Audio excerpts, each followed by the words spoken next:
Welcome back to another episode of Two Minds, No Limits with Merritt and Brenna.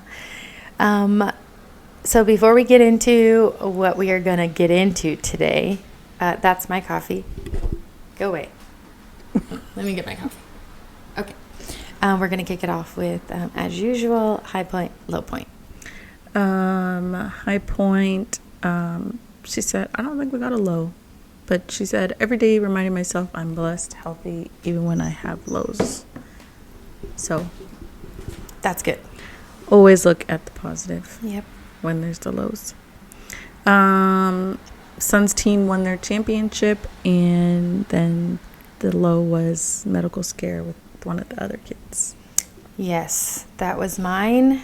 And there was a very big high of the winning of the championship, and then a very, very scary medical scare with one of my kids. Yeah. Yeah. I don't even know what mine was. My high, almost done Christmas shopping. Nice. Almost done. And my low would be my washing machine is broken. Because I do laundry like 3 times a week. Yes. That sucks though. So I had to take my stuff over to Fiend's house last night. Well, it's good you have an alternative, because when mine broke down, I was taking my ass to the laundromat and I fucking hated it. Yeah, I was like, oh my God, I'm going to have to take it to the laundromat. And he was like, you can bring it here. And I was like, oh, perfect. Yeah. So I was hauling around this big ass laundry basket this morning. Yeah. He's close to you though, too, so it's just convenient also. Yeah. That's awesome. That was nice. That's it? Yep, that was it.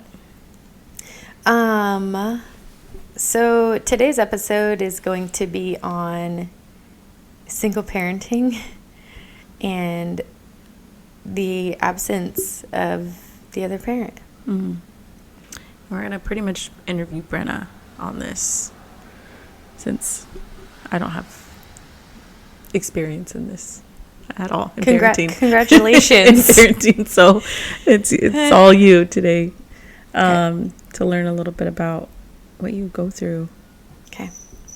So let's start with some questions. This is parenting challenges. Okay. So what's the hardest part about being a single parent with a deadbeat co-parent? All right. So to just provide a little context first, I was a single mom for 10 years. Mm-hmm. So the majority of the kids' life. He has been back in the picture for exactly 2 years now, which I'll probably get more into later. But during that time, it was, you don't have anybody to lean on. You don't have that other person to provide assistance. Right. And so it's heavy. It's hard. Good parents just keep rolling with it no matter the cards that were dealt to them, and they don't give up. And that's all. It's hard. Yeah. It's hard, especially when they're young and there's like daycare and you're trying to balance like work and just your own well-being and sustaining the home and sustaining them and making sure they have everything that they need, and then schooling, and it's a lot to do on your own. It wasn't designed to be done on your own. Fair to you or to them, because it takes two. Exactly. You know? So they saw me tired a lot. Yeah. Like crazy to create children and then just decide, like, you have a choice of, yeah, I don't want to partake. Yeah. That's a wild mindset. Yep. Have you ever felt like you had to overcompensate for the other parent's absence? Yeah. 100%. So, I mean, like I said, parenting is designed to be a 2-parent setup, because both parties contribute different strengths.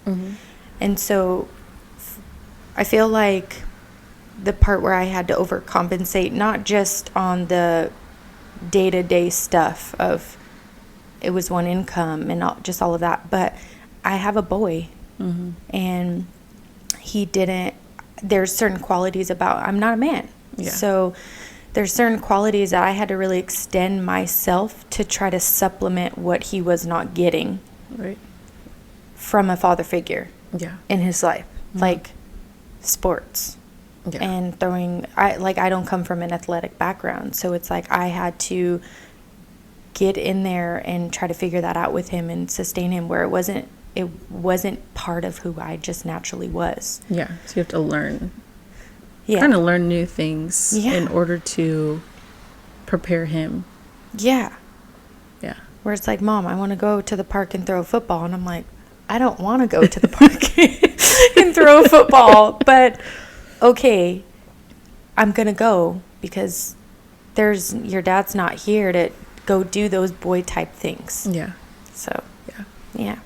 And have you ever felt like, or noticed like emotionally that he's affected by it? Yeah. I mean, I don't think it's a bad thing, but my son is soft. Mm-hmm. He's squishy. He doesn't have that. I mean, he has that grit to him, Mm-hmm. but most boys have a lot of grit to them because they have that dad that's roughing them up and, just, I don't know how to explain. You get what I'm saying? Yeah. No. When it comes to Lexi, I think it was, I don't know, it affected her in a different way of how she views men Mm-hmm. because of the absence Yeah. of her dad. So it was just like, I can't count on men, essentially, Yeah. which is very sad. Yeah. For such a young age. Yeah. To figure that out, or not figure it out, but have to learn that Mm-hmm. in a way. Mm-hmm. Oh yeah, and like her son, he dotes on Brenna. Mm-hmm. Like dotes, makes her bed, makes her coffee. Yeah. And we've always said like whoever he ends up being with is gonna be like spoiled. Yes. She will be so spoiled. Like he takes care of Brenna, and it's like he will be such a great man one day. Yeah, and I will just say, like, I haven't had the greatest experience with men, good men. Yeah. So I'm going to create one Mm-hmm. to put out into this world Yeah. for somebody else. Yeah. Wow. Yeah, he's a sweetheart. How do you balance being the fun parent and the disciplinarian? Yeah. Have you really ever had to discipline? No. So, for me, I kind of created my own path on parenting. Mm-hmm. My dad raised me. I didn't have the greatest upbringing. Mom was gone. I didn't really have a lot of family to kind of see great examples of parenting. I just remember with the absence of my mom, being young and playing with my dolls and just saying, I just can't wait for the day I can be a mom and be everything that I dreamed I had as a child. Right. So when it came really fast and I found out I was pregnant at 16 and I was a very troubled kid, there was fear of like, oh my God, I'm young, but there was no fear of me being able to do it. Yeah, I knew it. And so I quickly shifted shit into gear, plugged into school, let go of bad friends because I knew I have a really big responsibility that's coming in 9 months and I'm not failing at this. Yeah. And so I just created my own path. I think my age plays a big part into it too, with how young I was with raising Lexi. But you guys grew up together. we did. But I've just never had that personality of like control. It's like I want you to be respectful, but I want to be your friend. Like I don't want that experience of you always want to leave home. You want to go to your friend's house instead of bringing your friends home. I didn't want to be the parent that pushed my kids away, but also they knew where the line was. Don't be disrespectful. If I ask you something, do it. But I've just always tried to be like not an overbearing parent. And I would say I feel like the way I have raised my kids is probably my greatest accomplishment. Yeah. Because they're great kids. I don't have to discipline them.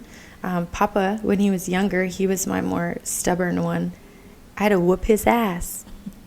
Because he was little. Obviously not abuse him, but he had to be disciplined. Lexi, she didn't have to be. But now it's like I just have conversations with my kids. Like, I don't like that, so knock it off. Yeah. And then it's done. Yeah. I've heard so many people say, like, that second born. Yeah. It's the crazy. They give you a run for your money. That's for sure. Can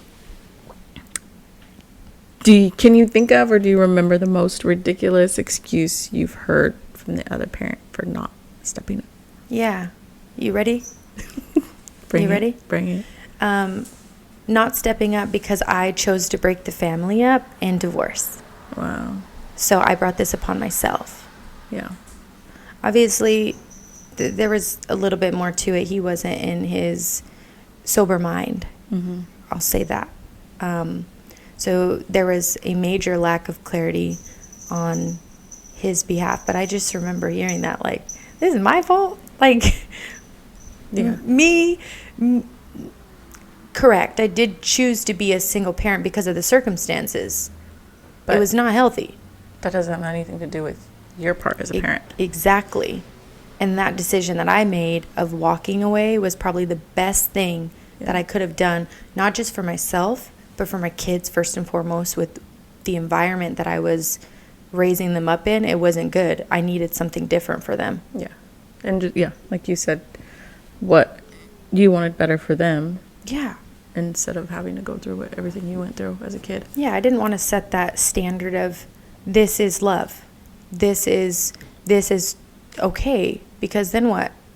You think I want to see my daughter settle for some bullshit like that? Or my son think that that's okay? No fucking way. Yeah. No. What's a moment where your child totally called you out about being a single parent, if you had one? I don't think neither one of them ever have called me out in a negative way. Yeah. I think the kids from time to time have always shown me gratitude of Mom, thanks for not giving up on us. Yeah. Because they would see like how tired I was at times, how times I would cry because I was just so stressed out. I was burnt out, financially struggling, just trying to make life happen for them. And I would say they would show gratitude in that sense. Yeah. And I mean, still to this day. Yeah. I can't see them really ever saying anything about it. Like, oh, you're a single parent or something. Yeah. And there's this, kids go, just like we as people and as we're growing up, and even in our adulthood, we go through different phases. We change. We have different interests and stuff like that. And I just remember a phase that Lexi went through in 2020. And it was very dark. It was very, what do you call it? Gothic. And I just loved her through it, even though I was just like, what is going on? What is I remember you called me and you were like, I never went through this phase. You're like, I don't know, like her style, everything. Yes. Like what she's interested in. You're like, I'm just going for the ride. Yes. You're like, I don't know how to relate. No, but I loved her. At least she wasn't listening to like screamo music and stuff. No, there was some that was a little headbanger. Yeah, but it was just that transition to go through that and allow her to go through that. And kind of find her. You have to let them find their identity on their own. Yeah. Because what if she, experienced it and then felt like that was her? Yeah. And she still rocked with it, but she realized that's not kind of that's like not phased it. out of it. But Yeah, but she's shown just like gratitude and just said mom, like, because she'll look back at pictures and she's just like, ew, like, get rid of these. What is going on? remember, Why like, was it like that? the hot pink hair? Yes, split dye straight down the center, like magenta bright on one side and brown, her natural dark brown on the other. But she's told me, like, Was you it eyeliner? loved me through Like, it. the eyeliner was Heavy on the eyeliner, like dark, way winked out, just super dark, blacked out eyes, Oh my chokers, fishnets, little pin, what do you call it? Plaid skirts. Yeah. It was very like gothic anime, I think is the best way to explain it. And Yeah.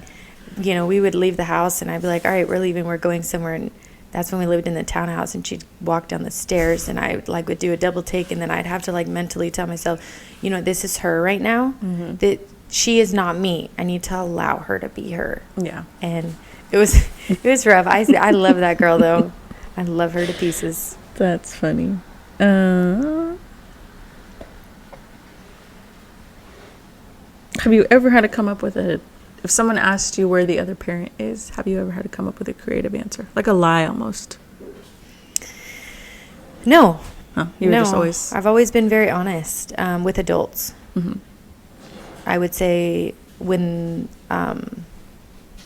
the kids were younger, I did not go into full context of that. What I would say to the kids is, your dad is very sick right now, which he was. Yeah.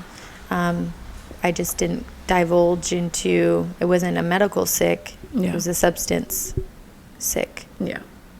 But, you know, I need to say, like, one thing, I've always struggled, and for many years I held a lot of bitterness and resentment towards him for walking out, because the kids missed out on things, right? Yeah. But what I told my kids, because there would be emotional episodes, especially with Lexi, of why would he just do that? Mm-hmm. Why would he just leave us? You know, why were we not good enough? And I would tell her, my son too, but it was more directed at her because she was the one with the question of, before his substance addiction happened, him and I had issues, but he was a great father to you up until between her being 4 and 5. Yeah. Your dad did not just wake up one day and say, I'm going to choose to walk away from my family, neglect my kids, and choose to be a drug addict. He didn't. And so I've used that for educational purposes for my kids now, you know, that they're bigger, of be careful who you hang around with, and be careful of the shit that you dabble in, because in a split second, your whole life can change. Yeah. Because your dad did not sign up for this. It happens when substances. Himself with. 100%. Yeah. Yep. And I think that would be hard, you know, for Lex. Like, she probably remembers him being that good parent. She doesn't. Oh, she doesn't? She doesn't. Oh. No, but... Or maybe, you know, maybe it is like she's heard. Yeah. And she's seen pictures. Yes. And how great he was. Yeah. And then for someone to just kind of turn. Yeah. And be total opposite. Yeah. Like, I just can't. Yeah. Imagine, you know. I remember, I think it was her 10th or 11th birthday, I don't remember. It's when we were living in the townhouse by the mall. He had called her on her birthday, and he asked her how old she was. And she quickly ended that phone call. And her question to me, from being jolted of having to tell her dad how old she was, why does this man feel like a stranger to me? Yet he's my dad. I would say now, like with him being in the picture, we're still adapting there, but she's getting to see a healthy version of him as they're trying to build. Yeah. And also, there was one instance where I can't remember if I was there or if, you had told me about it, where he came over. This was at the Spanway house, and he came over and was just talking to her. It was asking her questions that you wouldn't, and I think she was getting irritated and upset was because these aren't questions that a parent really should be asking. They should just know. Oh, yes. Like her favorite color. Yeah. What she wants to be when she grows up. Yeah. And she was 13. Yeah. And it's like, what a weird adjustment Mm-hmm. to like 13 years old, and this is your parent Mm-hmm. and asking you these basic questions that you, as her mom, know off the bat, on the back of your hand. Yeah. Like, Yeah. you know these things. You don't Yeah. have to question them. Yeah, it was very weird. It was very weird to her. So it's like you're getting to learn Yes. somebody all over again At a teenage, like, from your parent. yes. Like, that's crazy. Yeah. So she would get frustrated with that because she couldn't understand, like, why am I having to tell you these things? Mm-hmm. And then she'd get pissed, and she'd be like, well, if you were here, if you would have never left, you would have known these things about me. And so there was a lot of hard feelings that she had to sift through. Mm-hmm. She's still sifting through. She's better than she was at the beginning when he first came around, but even they're still adapting to each other. It'll be a journey. I feel like he gets stuck sometimes thinking she's still That little girl. 4-year-old, 5-year-old baby girl, Mm-hmm. and she's 16. Yeah. And it's so different, and it's like you can't talk to her, you can't approach her, you can't handle her as if she's 4 and 5 years old. Yeah, because your parenting has to change as they grow. Yeah. Like, Yep. you parent different than when she was that age too. Yeah. And like an example is he was very affectionate with her when she was younger. Now she's very much like your personality. She's not a physical person. Like, I love it when she comes up and hugs me because I'm like, girl, you don't touch anybody, you know? I'll be on the phone and if Lexi comes and she'll like, Brenna will make it like an announcement. She's like, girl, she's hugging me. I get so emotional when she hugs me. Yeah. But like Julio will try to be very affectionate with her like he was when she was 4, when she was little. And she's not like that, so she gets irritated because she's just like, listen to what I'm saying. I don't like this. Like, you're smothering me, you know? So it's just things like that, like just having to learn. Yeah. How do you make time for yourself when you have to juggle everything alone? You just get in where you fit in. You know, I've never I need to say, with him being absent, I did have a support system. You know, I did have some family members that would help. However, there was no schedule, right? It's like I always had my kids. Yeah. So if the kids wanted to leave to go hang out with their cousins or something like that, that's when I would, hey, Merritt, you want to go to Cap Hill? You know? Yeah. Figure something out or whatever. That's really it. It's always been around the kids' schedule, their availability, and it's still that way. That way today. Yeah. And I'm sure now it's totally different because they're so independent, I guess. You know, they have their friends and go do stuff, so their schedules are a little more. But I mean, with sports and now a working gal. Yeah. And then it's like Brenna's driving Miss Daisy over here. I know. Oh my God. I'm an unpaid Uber driver, okay? But it's great, but things change last minute with them. And you know, you've experienced where I make plans, but then because the kids are supposed to be gone, but then things may change with them last minute. Yeah. So it's like then I'm having to cancel because you can't tell them, because you can't tell them no. Right. Your dad can do it. Yep. That's not an option. Yep. It's you showing up. Yeah. Yeah. So that could go to my next one. The support system that you have, because it was like, the question was, do you feel like it's alone? You're really truly doing it alone, or do you have that support system? I did it alone in my home.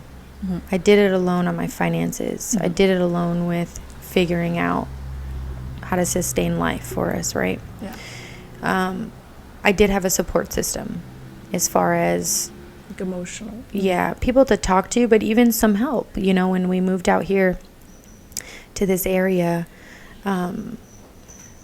my cousin Chris, she helped me a lot by allowing my kids to be dropped off there every morning so they can go to school with her kids, because we didn't live in that school zone. And then I would go to work and they would go hang out at her house after, and so it's like they would eat at her house, and that was a huge help to me out here, so that my kids can go to a school where they knew people, where their cousins were there, and they didn't have to go to a different school. She helped out a lot there. My dad, my brother Josie, like they're, and then obviously you, as far as the emotional support, because you've been on the ride with me, girl. How do you stay motivated when things get overwhelming? It's not hard. Mm-hmm. My motivation is to be the best and provide the best for my kids. Yeah. And I mean, I think it's easy because I anticipated this since I was a little girl. Mm-hmm. So I keep going, but sometimes, like, when it's hard, I need to sit down. And sometimes I'm like, all right, I can't clean right now, even though my OCD is freaking me out, you know, because I know there's dishes in the sink and laundry to be done. But sometimes when it gets very weary, like, I'm like, you know what? No, I need to sit down and I need to just decompress. But my kids are my motivation, and it's a very simple. There's no effort that has to go into that. Yeah. What advice would you give someone who's just starting their journey as a single parent? So I have a lot of heart for single parents, a lot of compassion. I always will encourage these people, like, it's scary. So it's a scary thing. It's intimidating, and I think naturally our minds automatically go to a place of failure and, like, I'm not going to be able to do this. Right. How am I going to do this? Right. But I think the key thing that I try to encourage people is, one, talk to yourself nicely. You can do this shit. Is it going to be hard? Sure. Hell yeah, it is. But your mind has to be so determined to know that, like, if you're doing it alone, you are all your babies got, whether they're little babies or they're big babies like mine. But you have to think about the greater picture. And you know what? Who the fuck cares if you have to move and get one tiny little bedroom or a studio and you have nothing? Do you understand the peace that may be in your home? Like, think about the foundation that you are building for these kids, the healthy atmosphere, the peace, the no fighting, the no animosity in your house. They may see you cry, but they will see you rise. You know, like, be strong. And I also will offer, like, sometimes, like, I'm not even, like, super tight with people, and if I see, like, they're struggling or something like that, like, I will throw myself out there, like, feel free to call anytime. Like, I don't care the time of day it is. I don't care if it's in the middle of the night. Like, I will talk to you. I will hear you. I will try to lift you up. I will show up for you. But you can't have, like, a victim mentality of, like, boo-hoo, woe is me. Like, it is what it is. These are the cards that were dealt. Show up and be the best version for yourself, but for your babies, because they need you at your best capacity possible. Yeah. Because it's like, why would you stay in something horrible because you feel like it's the better option, when in the end you're teaching your kids, you know, if it's a boy you have, you're showing them what to look for, either boy or girl. Yeah. You're showing them what to look for in a partner, and also how to be. They're going to take on your characteristics of how they were raised. And in the environment that they were raised, they're going to carry it into their homes. So it's like, if you can be better and build a peaceful home and show them, you know, like for me, I was raised by a single mom too. Yeah. And she parented us very differently. But for me, I think she's told me before, is like why she was more harder on me was because she never wanted me to have to go through the things that she's dealt with. Yeah. So to be that strong woman and independent, because she always wanted to make sure I was better. Yep. Had a stronger head, I guess. Yeah. But yeah, you have to come in single parents, because I can't, like, just being a parent, it's, what's the word I'm looking for? Inspiring to see people be parents. Yeah. And then people who do it on their own, literal superheroes, literal spazzing out superhumans. Yeah. Like, it's incredible what you do. You're doing double the work, and I will just say, I'm never one to encourage somebody to stay so that these kids can have one home. One home and two parents. Yeah, I will never encourage that if it's an unhealthy dynamic, because the standards that are being set are so horrific when it's a bad situation. Where it's like you think you're doing justice for these babies by staying so they can have one home and two parents in one home and no step parents. No, you're doing them a disservice when you're choosing to raise them in a very unhealthy, toxic, mentally, spiritually, emotionally abusive atmosphere. No, you're being selfish and doing them a major disservice. So I'm always one, I will encourage people, you need to leave. You know, like, this is not about you. This is about these babies, because you have a choice in the matter. They don't. Right. So what are you choosing this man for? No, your priorities are to choose these babies and get them in a healthy, safe, peaceful space. Right. Yeah, staying in when it's bad shouldn't be an option. No way. If you could go back and give your past self a pep talk, what would you say?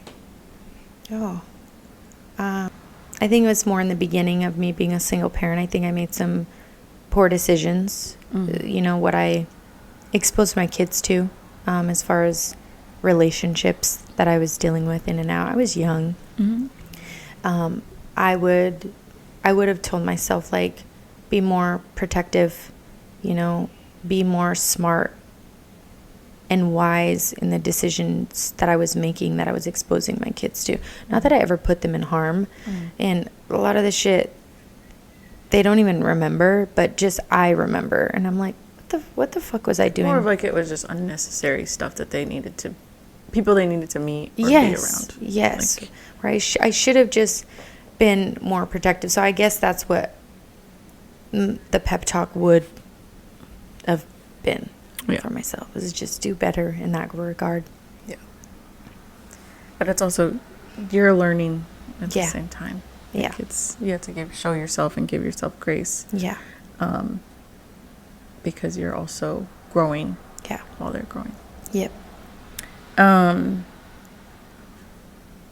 If the deadbeat parent magically stepped up tomorrow, what would your first reaction be? Well, what was your reaction when he did? I was a little shook. I was for it, obviously. I knew he had got clean and sober. And so I've never been one to keep my kids away just because of how I was feeling and my own personal feelings with him. But I wanted it to be healthy for my kids. So I remember he... I'll say that. Sorry.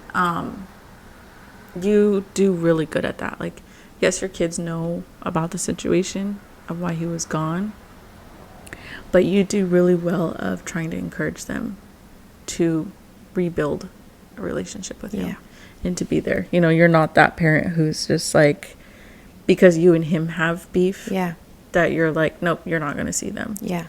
It's, you know, you guys might get into an argument and he's on his way to pick them up and they go. Yeah. It's just, you do really well at that, of not letting your guys' relationship hinder their relationship with him. It's like they know what happened, and I guess his characteristics and stuff they will learn, and it'll be more clear as they get older. They're gonna learn. They're kids, so they don't really know the nitty-gritty of things, so they'll learn that in time. 100%. But you've never been that person of like, your dad is this and you shouldn't want to be around him, or you shouldn't be, Yep. You've done really good at that. Thanks, girl.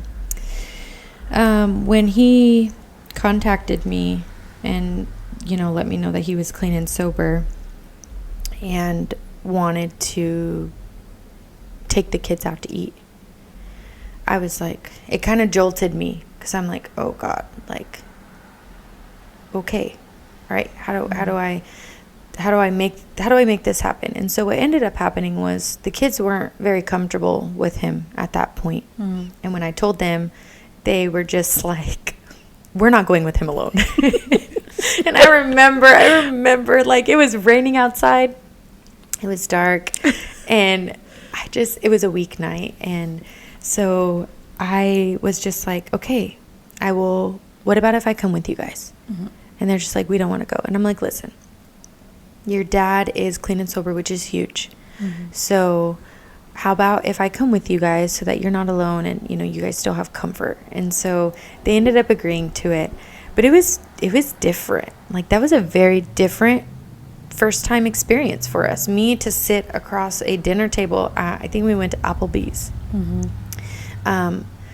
with him, and kind of put aside everything that I had personally with him, and try to be the bridge between the kids and him, and just allow them to interact and kind of be present but be absent and not super in the conversation. So it was a little jolting. Then shortly after, we did round one, the arcade, to kind of break the ice, but I didn't want it to be a super formal thing. I want it to be a very comfortable setting for the kids, and not almost like an interrogation. Like, I haven't seen you for, or really known you. The table, Tell me all about yourself and kind of who you are now. I didn't want it to be like that. But now it's been 2 years. We're still adjusting. I let him come over once a week to make dinner for the kids. Lexi, with where he's living, Lexi doesn't feel comfortable going over there, so I've kind of opened up our house for him to come over, and he brings the food and he cooks, and the kids will help him, and then I sit down and with them at the dinner table, and we just kind of conversate, and it's just kind of like a low mellow thing. And I invite him to sports, and sometimes I reach out for help, but I still have that, like, I try to do shit on my own, but it's like just natural for me. Like, I don't think to reach out for help unless I actually need it. But it's like when we want to make plans, I'm not like, oh, let me see if, like, he's not a guaranteed backup, Exactly. But I do try to encourage the kids, give your dad a chance. Like, this is hard. Like, him coming out of that, have grace for him, and understanding, like, not everybody has a parent that circles back to try to make things right. I certainly don't, in regard to my mom. I still do have my issues with him. So, like, it's still very difficult. Sometimes him and I butt heads. I'm like, she is better than me, because like, things that she tells me, I'm like, God, I just want to run him over. Like crazy. I do remember when you called me, and I know exactly where I was. You called me, and I was after work, and I was driving home, and you were like, well, you're like, I'm going to dinner with my baby dad. And I was like, wait. I was like, hold on. I was driving, and I was just like, I had to stop, and I was like, hold on, I have to like process what's happening. And then you start laughing. You're like, it's not like that. And I was like, I know this woman is not about to tell me they're gonna try to work it out. No fucking way. I was like, that's crazy. But I'm glad that it went, I'm glad he got clean.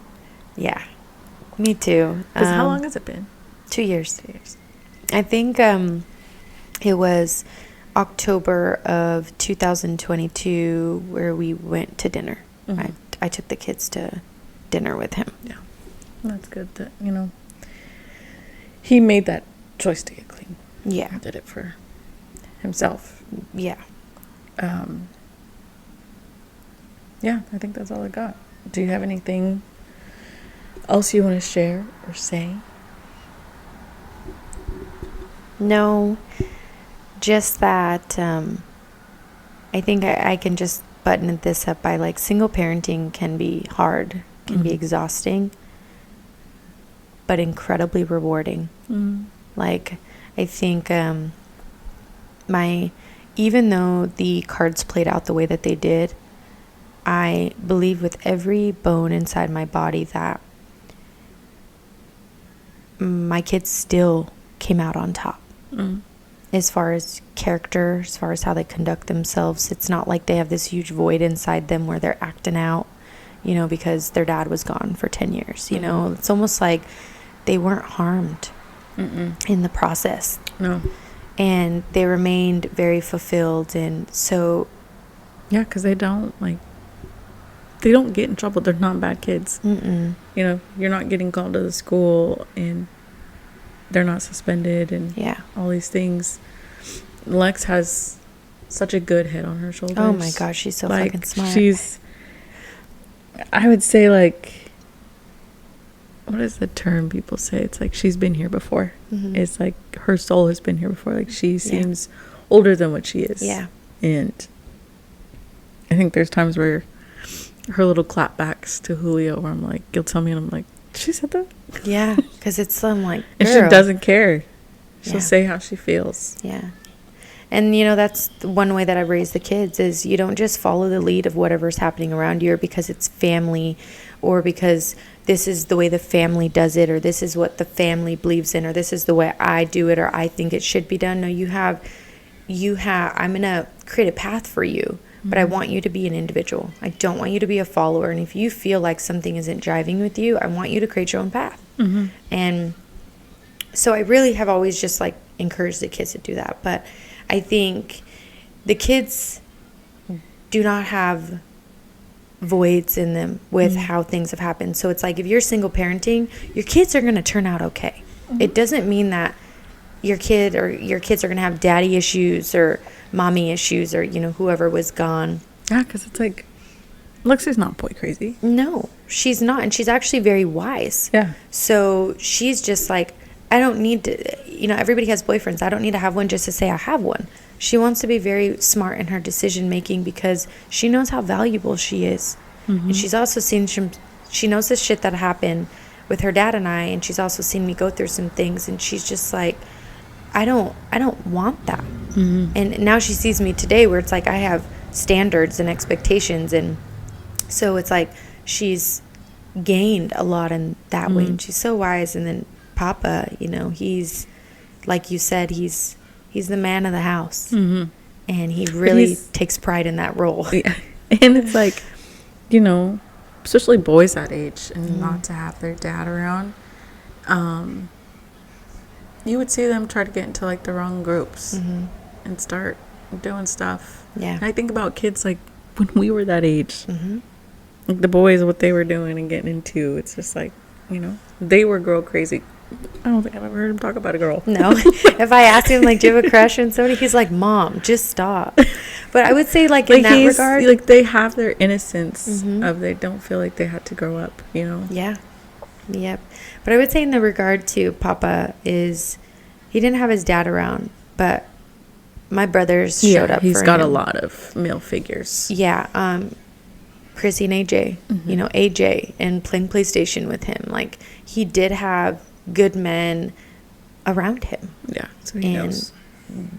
Settled settled men, calm men, good-hearted men. But my brother, dude, especially when he was younger, he played very much like a father figure role. So that's why him and Papa are so tight. And even Lexi's super tight with him because he did the same for her. And I don't know, it takes a village. It really does. But what could have been a very sad story, and there was also always a lot of pain points along the way, it's a very beautiful, rewarding story. A success story. So single parenting doesn't mean shit's gonna just be haywire and your kids are doomed. Sometimes if you your have kids that are better, mindset, then you know, they will. That will happen that way. 100%. You have to change your mindset, and for yourself and for them. Yeah. I commend you. You're inspiring. I'm proud of you. I love you. You're great. I love you. Thank you. You did the damn thing. I did. I'm doing it. You're doing now it. I'm getting ready to. Lex is going to be an adult soon, and it's really crazy. But what were we talking about the other day? How long until we're 40? And we were like, it's coming up on 6 years until we're 40. And I was like, how old will your kids be? And what did you say? 22 and 18. 22 and 18. I was like, that's crazy because 40 seems close. But to give them that age is like, whoa. I know. Like, yeah. I'm just like, what's going to happen to my life when my kids are out of the house? Different. That's just like a crazy I don't thing. think Papa's going anywhere, but yeah. He told me he isn't, but we'll see. I think the day Papa leaves is the day he gets married. Yeah. When he's like, all right, I gotta go. Yeah. She's making me go. Yeah. He's all trying to talk her into like, can we just live with my mom? Yeah. That's so. I promise she's cool. Honestly, I just know I won't be that crazy mother-in-law. I will be the one that is loved and wanted around and not pushed away. And I know that's for certain. Yeah. I always see people like that, like who dread their in-laws, and I'm like, what are like horrible. I think if that was the case, I wouldn't even be in the relationship because it's like, what? Yes. Like, yeah. If we have this with your parents, there's no point. Exactly. Yeah. Like, so let's all be happy. Yeah. Yeah. Well, that's it for me. Yep. Well, that's all I have. Yeah. So I hope you guys enjoyed it and can take away some great knowledge from Brenna. Yeah. And I always love to talk about this stuff and encourage and support anybody that may be going through it. So if you know me or you're on my social medias, like, feel free to reach out, because I'm always down to try to help somebody move through this area of their life when it's challenging. So yeah. All right. Well, we will see you guys next week, and we're coming up on Christmas, and it's very exciting. Yes. So, anyways, we'll see you guys next week, and thank you so much for tuning in to Two Minds, No Limits. See you later. Bye.